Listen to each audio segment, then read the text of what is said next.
Dəyərli şagirdlər, bugün sizlərə isimlərin cəmi ilə və təki ilə bağlı birinci testin izahını verəcəm. 34-də bizdən pluralur, yəni cəm isimlər istəyir. A variantı sportsman, closes, tis. Hər biri cəmdədir. A doğrudur.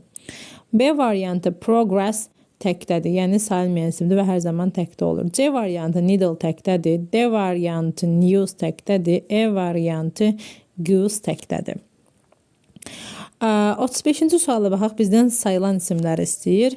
A variantında baxırıq, traffic sayılmayan isimdir. B variantı information sayılmayan isimdir. C love sayılmayan isimdir. E variantı peace sülh sayılmır. Doğru cavab D variantı olur. 36-cı suala baxaq, bizdən cəm isimləri istəyir. Baxıram, A variantı news sayılmayan isimdir. C variantı food təkdədir.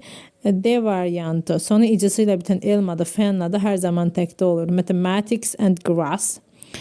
E variantı phonetics. Baxın, sonu icisi ilə bitib elmadı, fenladı təkdə olur. Doğru cavab goods and mice. B variantıdır.